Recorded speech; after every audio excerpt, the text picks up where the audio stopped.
Mama Nangaye, du nouveau à Kinshasa, place Yassur, les amoko na immeuble Emma, des arabes normes, standard, international, et Goyamba, batu nyonso, en famille, en couple, salon VIP, et salle à manger, salle de bain confort et magistral et des chambres à coucher, cuisine ya kafou, sécurité ils a assuré, connexion internet illimitée, Facebook, TikTok, WhatsApp et à Ophélie, groupe électrogène 24h sur 24h. Courant et Kendakate, na immeuble Emma. Notre adresse dans la commune de Kalamou, quartier Yolosi, avenue Balinga, numéro 9. Soyez les bienvenus, immeuble Emma.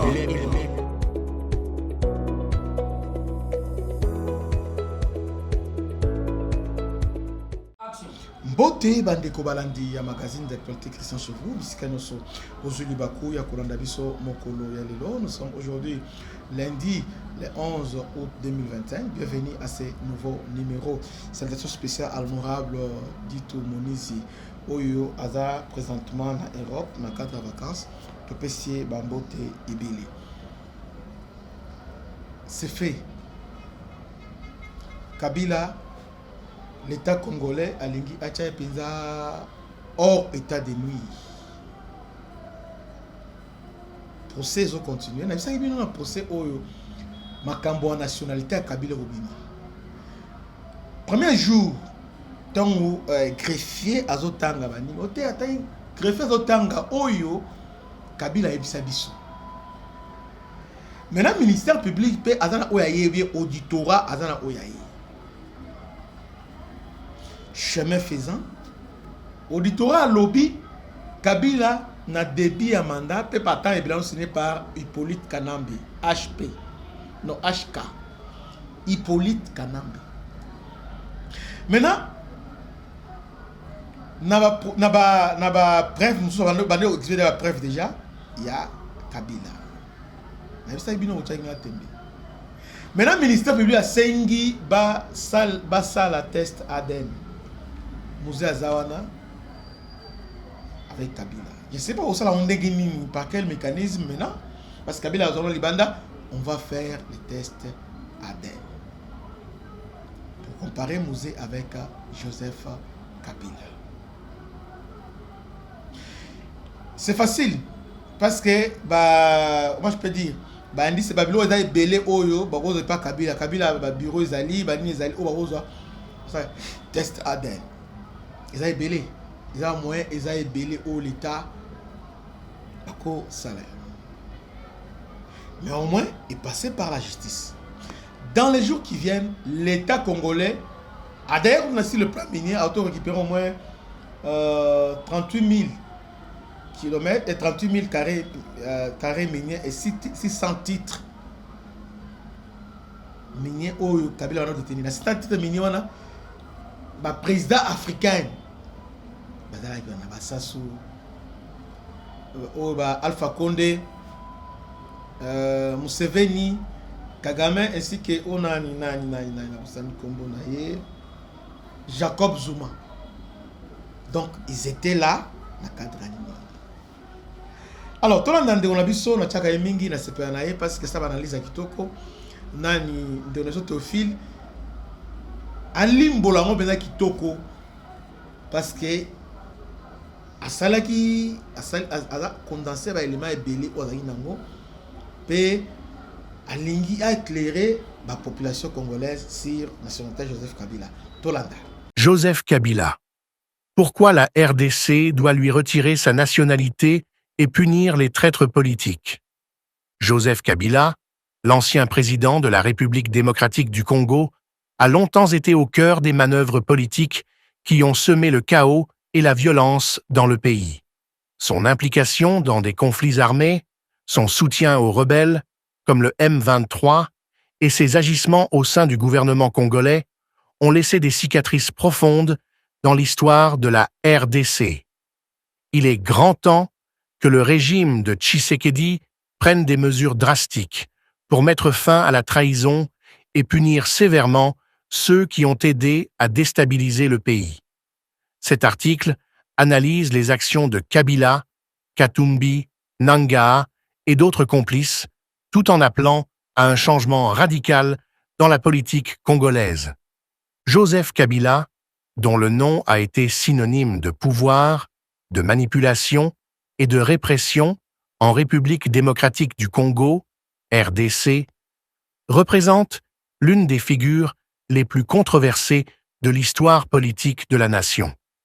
Après avoir pris le pouvoir à la suite de l'assassinat de son père, Laurent-Désiré Kabila, en 2001, Joseph Kabila a gouverné pendant 18 longues années, souvent caractérisées par une violence étatique implacable, des manipulations politiques et une gouvernance marquée par l'absence de véritables réformes démocratiques. Mais plus que son autoritarisme, c'est sa relation avec le Rwanda, sa participation à des manœuvres géopolitiques complexes et son soutien aux groupes rebelles qui ont semé la discorde, qui doivent aujourd'hui être examinés en profondeur.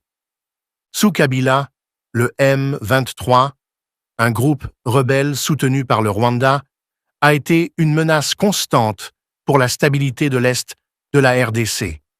Ce groupe, composé principalement de Tutsis congolais, a reçu un soutien ouvert du régime rwandais, mais aussi, selon certaines analyses, de Kabila lui-même. Les accusations de trahison envers Kabila sont multiples et graves. En soutenant de manière indirecte le M23 et en refusant d'endiguer l'influence de Kagame, Kabila a permis à un conflit sanglant de se prolonger tout en mettant en danger la souveraineté du pays. Lors des événements tragiques de 2011, la répression brutale des manifestations à Kinshasa a vu le déploiement de militaires, souvent accompagnés de combattants du M23. Ce ne fut qu'un exemple parmi tant d'autres de la manière dont Kabila utilisait des forces extérieures à son pays pour écraser toute opposition. L'utilisation du M23 comme bras armé contre la population civile et les opposants politiques a été une manœuvre délibérée pour conserver son pouvoir coûte que coûte.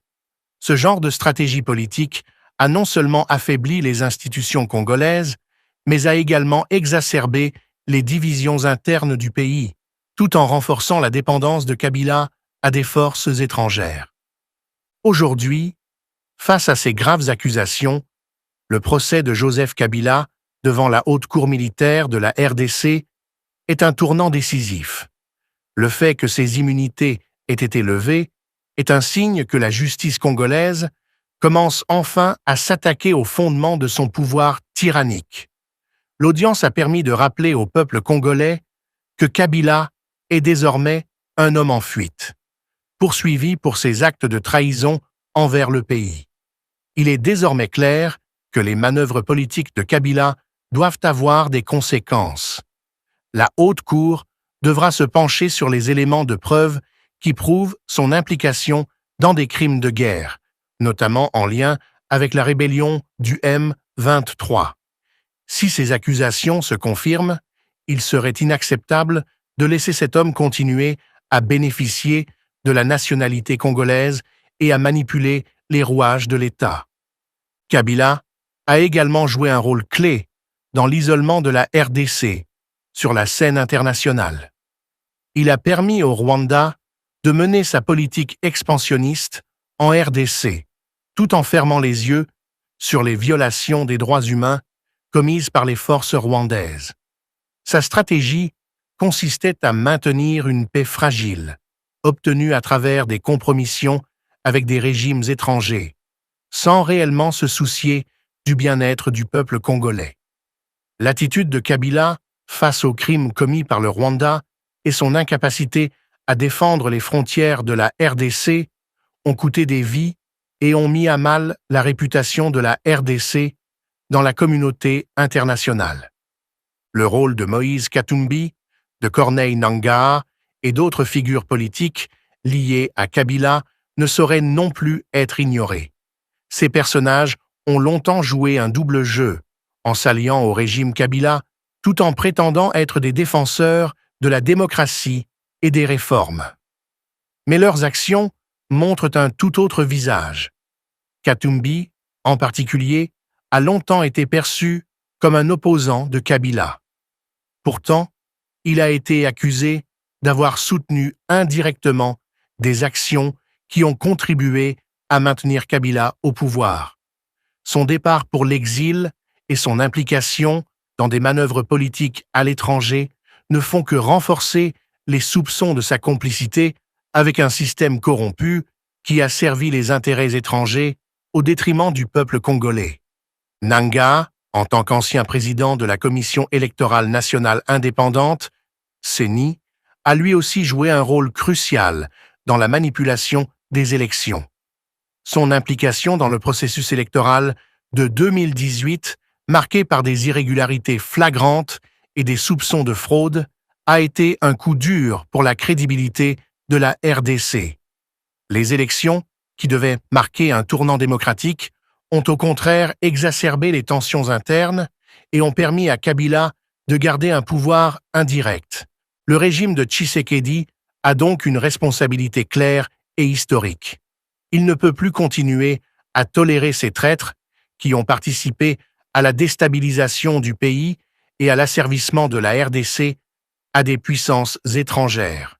Il est impératif que le gouvernement de Tshisekedi prenne des mesures fermes pour punir Kabila, Katumbi, Nangaa et tous ceux qui ont conspiré contre la souveraineté du pays. Le retrait de la nationalité congolaise à Kabila serait un premier pas symbolique vers la justice. Cela enverrait un message clair. Ceux qui trahissent la nation congolaise en soutenant des groupes rebelles ou en travaillant pour des intérêts étrangers ne peuvent plus prétendre représenter le peuple congolais. Le pays doit également prendre des mesures plus concrètes pour garantir que de telles trahisons ne se reproduisent pas. Une révision en profondeur du système politique est nécessaire, avec une réforme de l'élection présidentielle et du processus judiciaire pour garantir l'indépendance et la transparence. Ce n'est qu'avec une telle réforme que la RDC pourra réellement se libérer des chaînes laissées par les régimes précédents et tourner une nouvelle page dans son histoire. Le retrait de la nationalité de Kabila, l'élimination de sa sphère d'influence et la réintégration de la RDC dans la communauté internationale en tant qu'État souverain et démocratique passent par ces décisions radicales. Les Congolais ne doivent de plus vivre sous la menace d'une dictature qui a miné leur avenir pendant près de 2 décennies.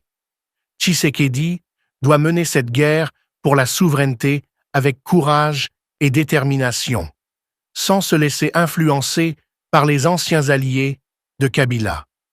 Le peuple congolais mérite mieux, et il est temps que les responsables des injustices passées répondent de leurs actes. Les actions de Kabila, Katumbi et Nangaa ne doivent pas rester impunies. Le temps de la justice est enfin arrivé. Dans cette lutte pour la souveraineté de la RDC, il est impératif que les dirigeants congolais, sous la direction de Tshisekedi, ne se laissent pas intimider par les anciens alliés et complices de Kabila. L'heure est venue d'imposer une rupture nette avec les manœuvres du passé, un passé qui a été marqué par des compromissions politiques, des alliances douteuses et la manipulation des forces armées et des institutions démocratiques. Cette rupture est non seulement nécessaire pour garantir la stabilité du pays, mais elle est également indispensable pour renforcer la légitimité de l'État congolais sur la scène internationale. Tshisekedi, élu en 2019, a une chance historique de remettre la RDC sur la voie du développement et de la prospérité. Cependant, cette opportunité ne se concrétisera que si le pays fait face à son passé et rectifie les erreurs commises sous les régimes précédents. Les actions de Joseph Kabila et de ses alliés ont laissé des traces profondes dans la société congolaise. Des milliers de vies ont été perdues dans les combats entre les différentes factions. Des populations entières ont été déplacées et l'économie du pays a été mise à mal par des politiques corrompues et une mauvaise gestion des ressources naturelles. L'ampleur de ces souffrances exige une réparation, Et la seule façon de garantir cette réparation est par une justice véritable et transparente. Le retrait de la nationalité congolaise à Joseph Kabila serait un message fort envoyé à ceux qui croient pouvoir manipuler le système pour leurs propres fins. Mais cette mesure ne doit pas s'arrêter à Kabila. Il est crucial que ceux qui ont soutenu son régime, notamment Katumbi et Nangaa, soient également tenus responsables de leurs actes. Leur rôle dans la manipulation des institutions politiques et électorales congolaises, notamment dans la préparation des élections de 2018, doivent être pleinement investigués. Katumbi, bien que désormais en exil, reste une figure influente. Son implication dans la politique de la RDC, même de loin, et ses liens avec des acteurs étrangers, notamment les puissances occidentales, soulèvent des questions sur sa véritable loyauté envers le pays.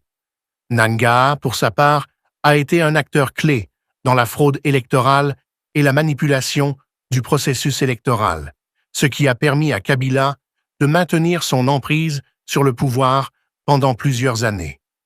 Ces figures de proue de la politique congolaise ont permis la perpétuation d'un système où la répression, l'impunité et l'exploitation des ressources naturelles étaient les piliers d'un régime qui favorisait les intérêts étrangers au détriment des besoins du peuple congolais. Aujourd'hui, il est temps que la RDC prenne les devants et impose une nouvelle dynamique politique fondée sur la justice, la transparence et la responsabilisation.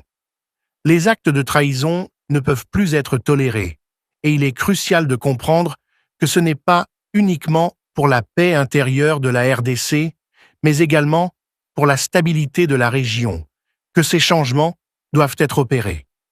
L'impact de la politique de Kabila s'est également fait sentir à l'échelle internationale.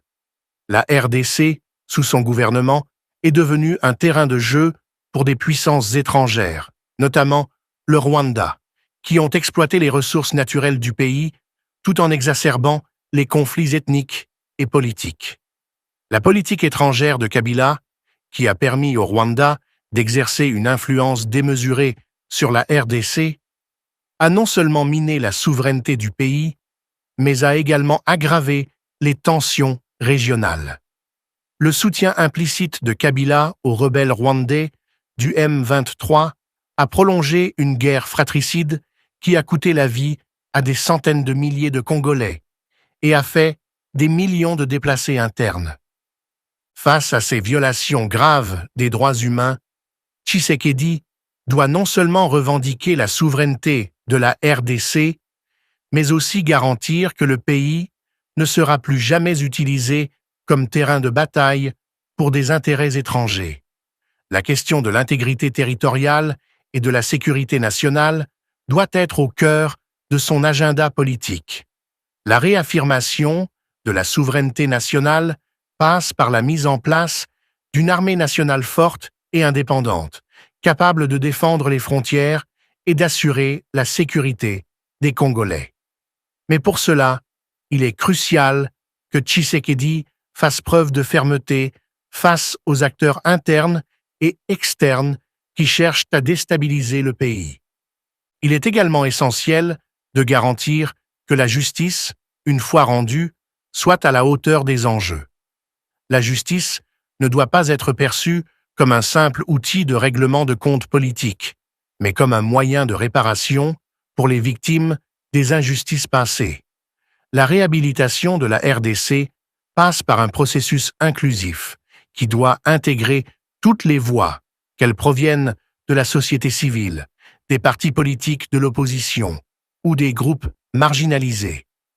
Ce processus doit être transparent et avoir pour objectif la réconciliation nationale, tout en veillant à ce que ceux qui ont contribué à la déstabilisation du pays soient traduits en justice. Les victimes du conflit, celles des massacres de l'Est de la RDC et tous ceux qui ont souffert sous le régime Kabila méritent justice.